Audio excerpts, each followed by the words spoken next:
Assalamualaikum warahmatullahi wabarakatuh. Kembali kita di podcast Vokasi BBP MPP BBL bersama saya Suwardi. Kita akan membicarakan tentang pendidikan secara umum dan pendidikan vokasi secara khusus. Dan hari ini kita kedatangan tamu yang istimewa yaitu dari tim kerja Paspenkom Tendik BBP MPP BBL yaitu Bapak Wiono SPD MM. Selamat pagi Pak Wiono, Assalamualaikum warahmatullahi wabarakatuh. Waalaikumsalam. Gimana kabarnya Pak Wiono? Alhamdulillah sehat. Alhamdulillah. Kita hari ini berdiskusi Pak ya, terkait program-program yang ada di BPP MPP BBL. BPP MPP BBL ini sebagai salah satu ya penjaminan mutu pendidikan vokasi ya Pak. Baik Pak Wi, kita bahas hari ini diskusi kita terkait peningkatan kompetensi tenaga pendidik ya, yang dimana BPP MPP BBL ini sebagai lembaga penjaminan mutu pendidikan vokasi ya, maka kita melakukan upaya-upaya ya dalam peningkatan kompetensi tenaga pendidik.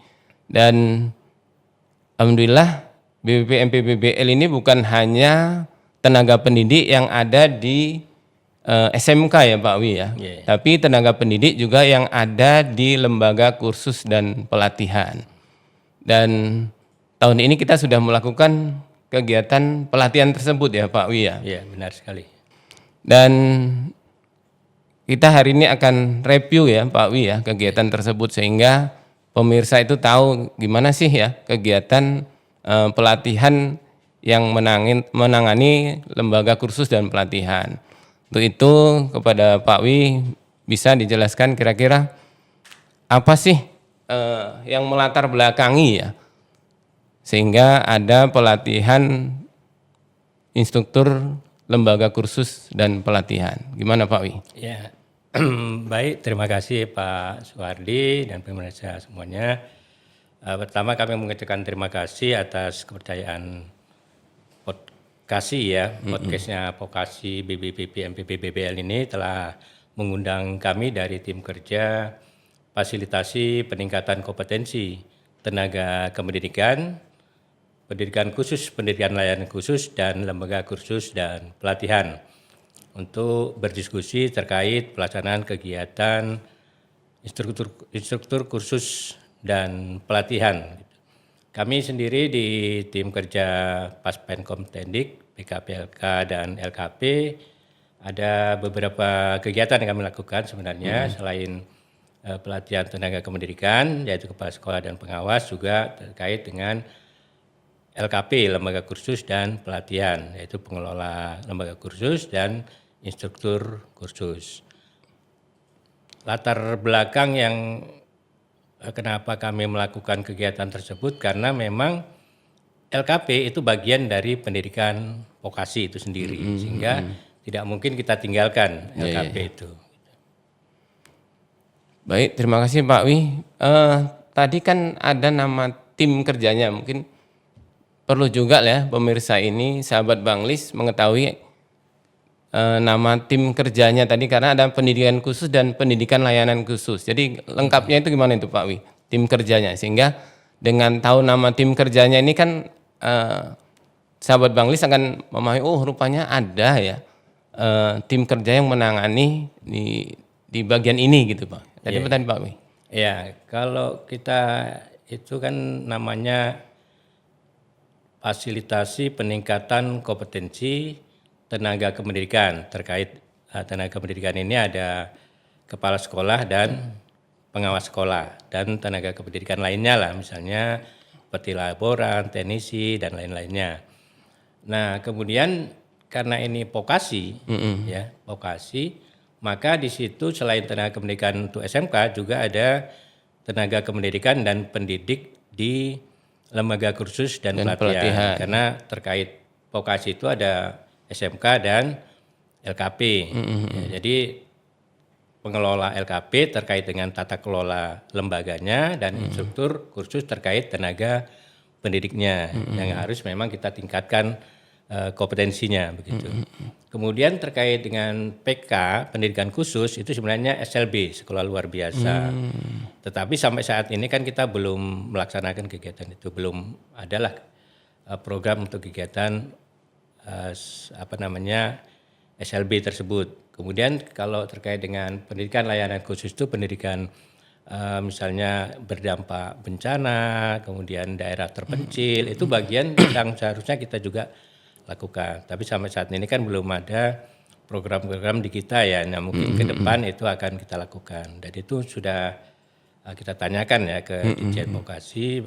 Mudah-mudahan ke depan bisa kita juga fasilitasi mereka dalam rangka kegiatan-kegiatan ini. Berarti yang difasilitasi itu peningkatan kompetensi tadi pengawas ya Pak Wi ya, maksud yang teknik tadi ya. Iya. Kemudian ada kepala sekolah ya Pak Wi. Sekolah. Dan tenaga pendidik lainnya ya. Pokoknya apa laporan ya Iya, atau kepala bengkel itu Pak Wi. Benar. Tadi ada juga Pak Wi sampaikan pendidikan khusus dan pendidikan layanan khusus ya. Ya. Berarti pendidikan khusus ini di dalamnya ada SLB ya. SLB. Karena SLB itu memberikan juga ada pelatihan vokasi ya di situ di dalamnya ya. Dan tadi ada juga lembaga kursus dan pelatihan ya. Pelatihan. Kemudian ada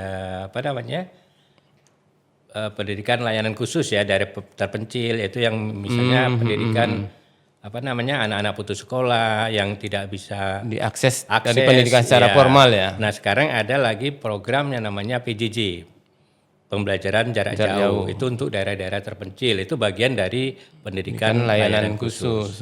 Sehingga pemirsa sahabat Banglis sudah bisa memahami ya bagaimana tupoksi dari lembaga pendidikan kita gitu. Baik Pak Wi, kita tadi sudah disampaikan terkait lembaga kursus dan pelatihan yang kita tangani ya. Dan beberapa bulan yang lalu sudah dilakukan pelatihan untuk pengelola lembaga kursus dan juga untuk instruktur lembaga kursus. Kira-kira pesertanya itu gimana Pak Wi? Apakah ada jumlah tertentu yang diterima dan apakah ada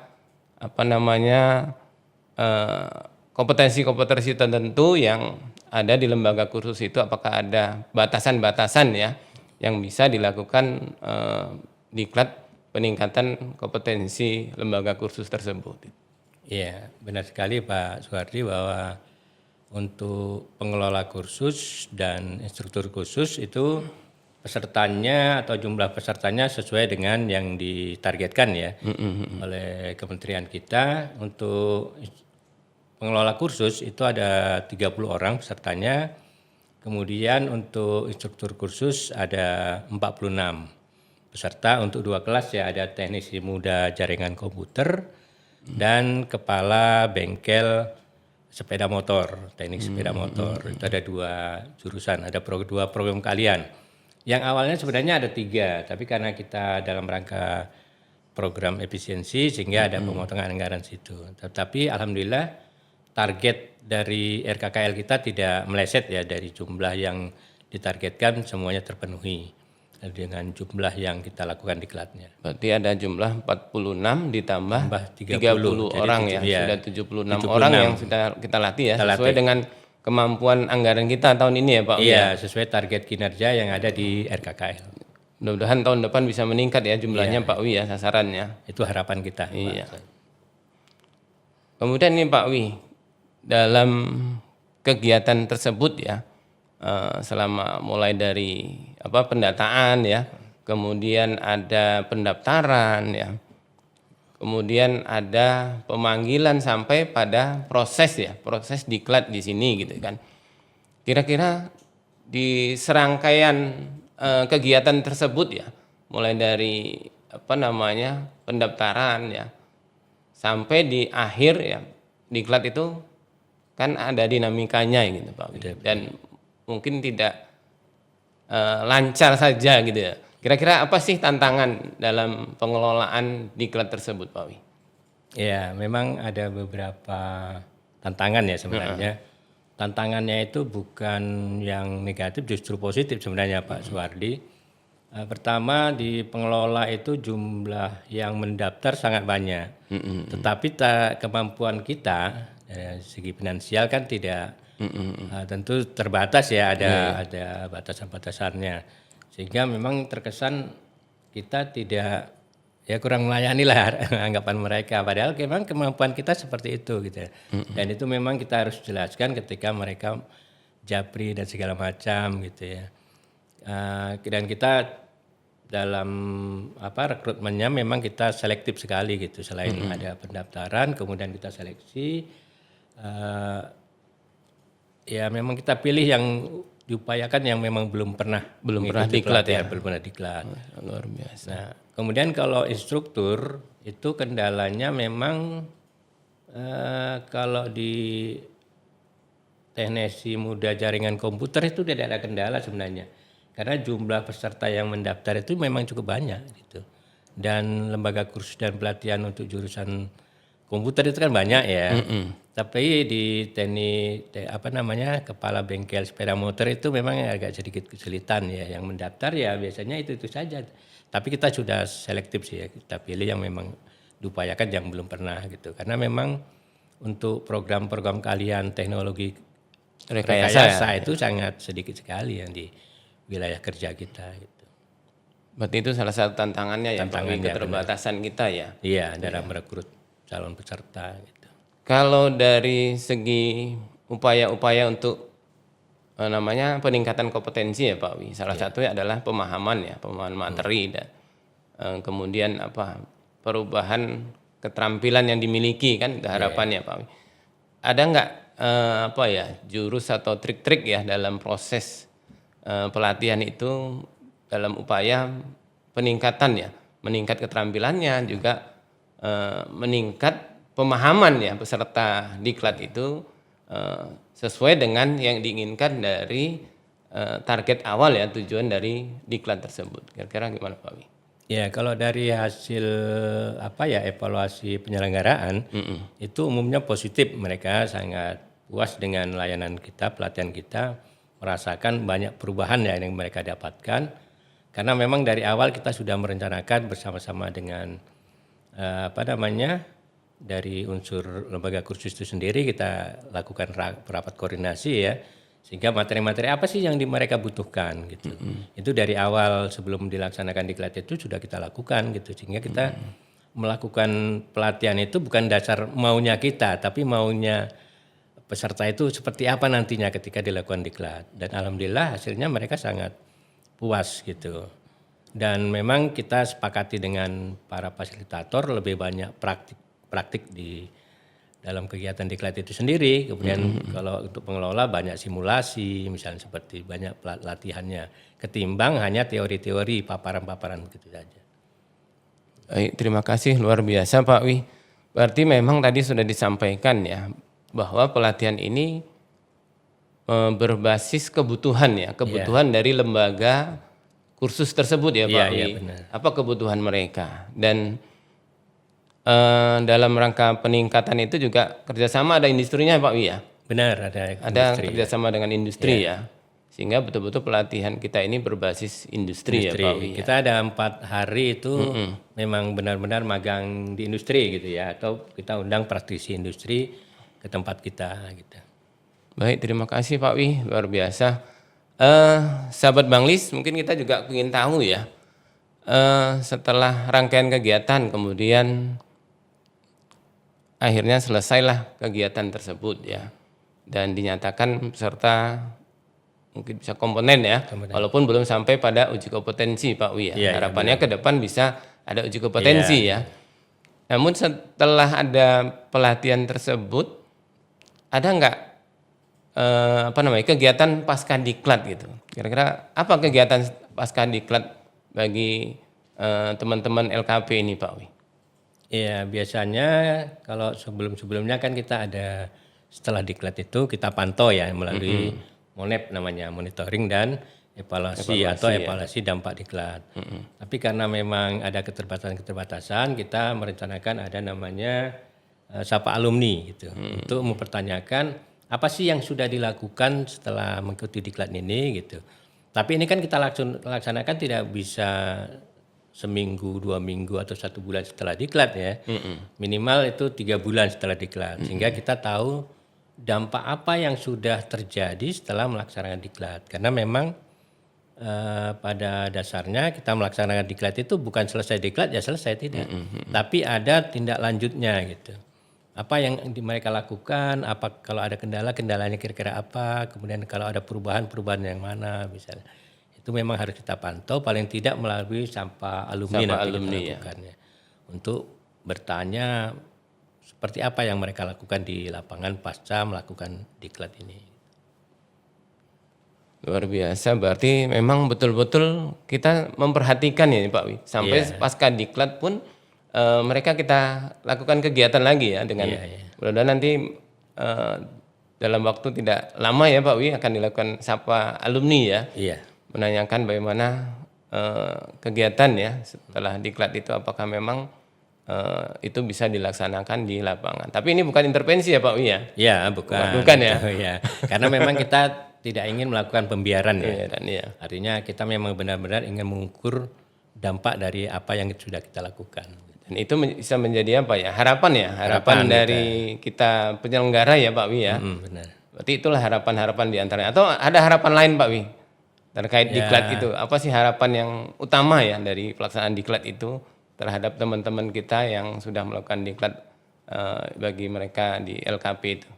Ya, harapannya tentu kita berharap kepada baik itu pengelola maupun instruktur bisa memberikan dampak yang lebih luas kepada peserta didiknya gitu.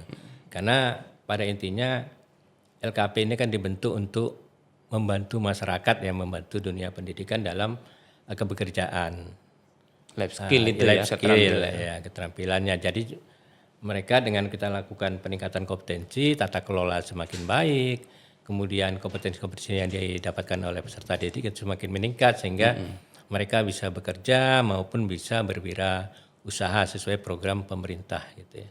Baik, terima kasih Pak Wi, luar biasa. Itulah harapan-harapan dari tim penyelenggara ya. Sahabat Banglis, mudah-mudahan ini bisa terrealisasi ya Pak Wi ya. Semoga dimudahkan Allah Subhanahu wa taala ya kegiatan kita ini. Ya.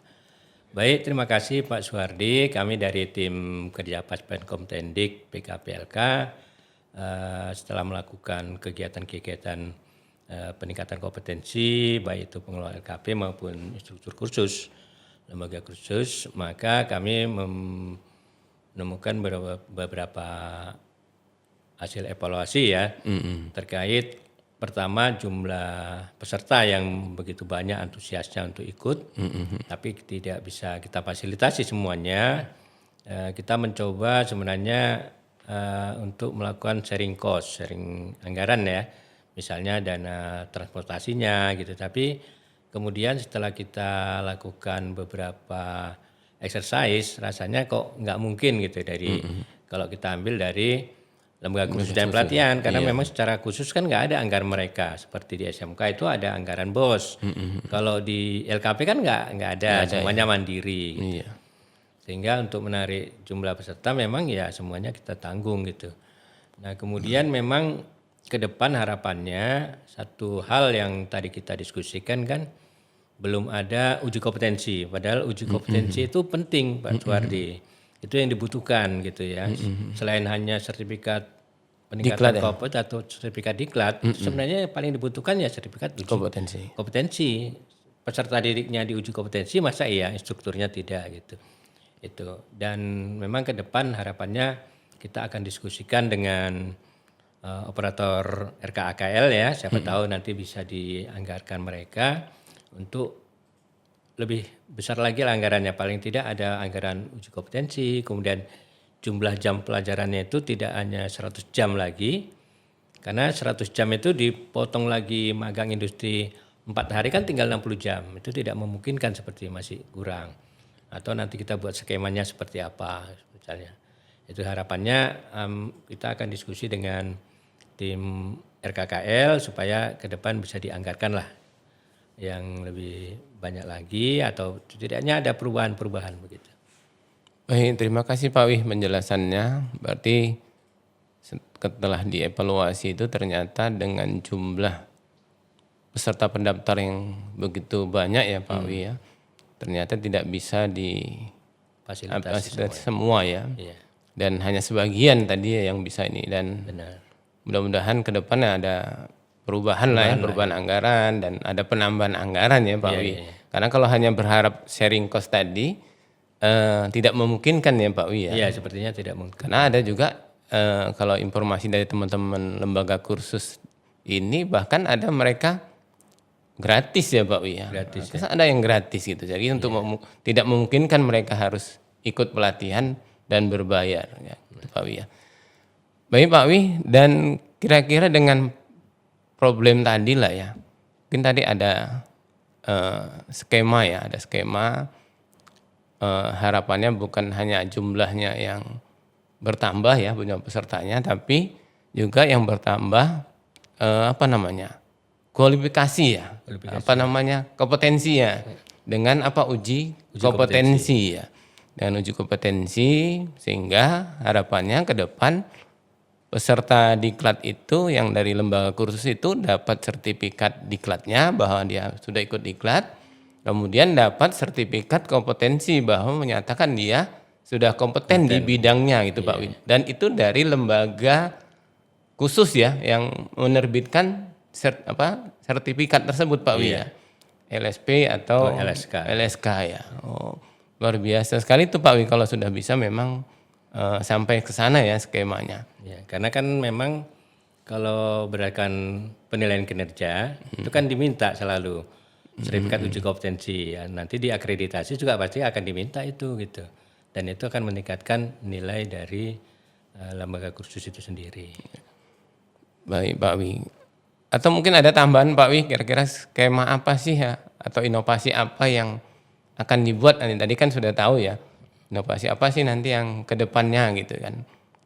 Sehingga teman-teman kita di lembaga kursus ini tahu ke depan wah ini ada harapan untuk ikut diklat atau saya akan meningkatkan kompetensi ini, dapat sertifikat ini. Kira-kira gimana Pak Wi? Ya mungkin kita akan buat skenario yang baru lah ya.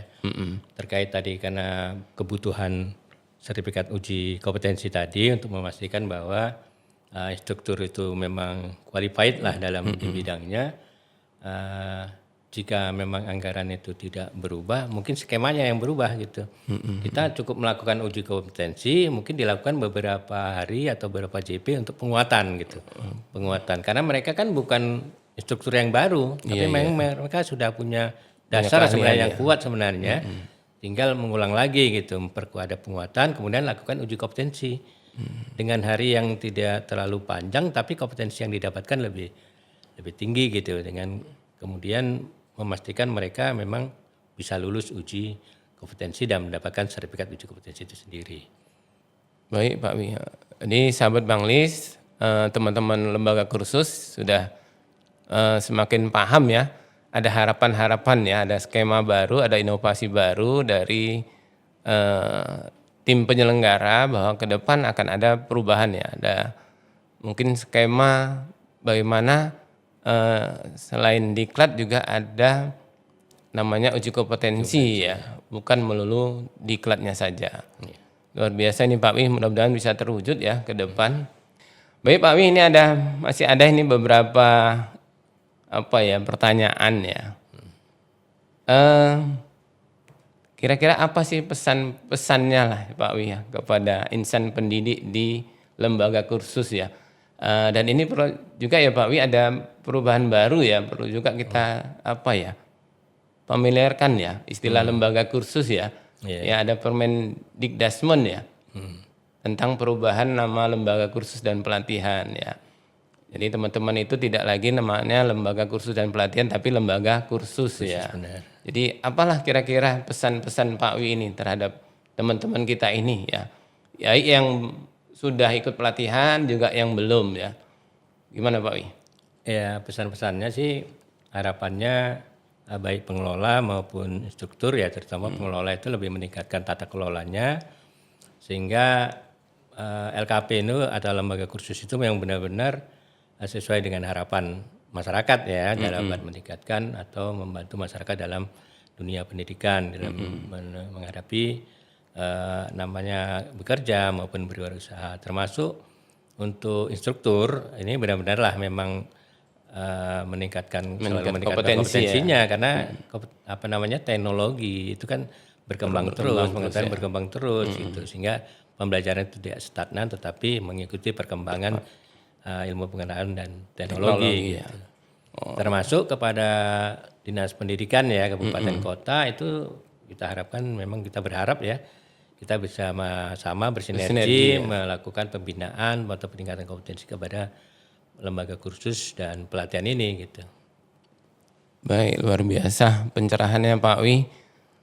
Bagi teman-teman di LKP ya, ini bisa menjadi referensi lah ya, menjadi kita tahu ya harapan-harapan lembaga penjaminan mutu ini Pak Wi ya, dengan upaya-upaya yang sudah dilakukan dengan melakukan diklat, harapannya meningkat kompetensinya dan juga selalu mengupdate ya keterampilannya, dan pada akhirnya nanti akan berdampak mungkin kepada peserta didiknya Pak Wi ya. Benar. Jadi life skill mereka juga meningkat dan harapannya adalah mereka bisa bekerja ya atau berwirausaha ya. Jadi benar-benar kalau sudah sampai seperti itu mungkin sudah benar-benar berdampak itu Pak Wi ya. Iya. Apa yang diprogramkan oleh pemerintah ya. Karena dampak dari pendidikan itu kan ke peserta didiknya ya, bukan kepada gurunya gitu kan. Dan mengurangi pengangguran ya Pak Wi ya. Insyaallah. Baik Pak Wi, kita sudah panjang lebar ya tadi melakukan diskusi ya. Diskusi kita mulai dari kegiatan ya di Paspenkom, Tendik, PK, PLK ya tadi Pak Wi ya. Jadi singkatan-singkatan ini kayak lebih mudah lah ya. Jadi tidak terlalu panjang, mudah-mudahan ini teman-teman di LKP sudah bisa memahami ya. Baiklah Pak Wi, terima kasih Pak Wi ya atas kesempatannya dan diskusinya pada hari ini. Semoga harapannya apa yang kita bicarakan hari ini ya, kita diskusikan bisa menambah wawasan ya bagi sahabat Banglis semuanya, dan khususnya bagi teman-teman LKP ya Pak Wi ya. Dan apa-apa yang disampaikan Pak Wi tadi terkait tentang skema yang menjadi inovasi pada diklat-diklat yang akan datang, dan skema tersebut mudah-mudahan nanti untuk diklat yang berikutnya juga lebih greget ya, lebih meningkat lagi ya kualitas diklat dan pelatihan yang akan diselenggarakan pada tahun-tahun berikutnya. Demikian sahabat Banglis, podcast kita hari ini mudah-mudahan bermanfaat bagi kita semua. Sampai jumpa pada episode berikutnya. Assalam.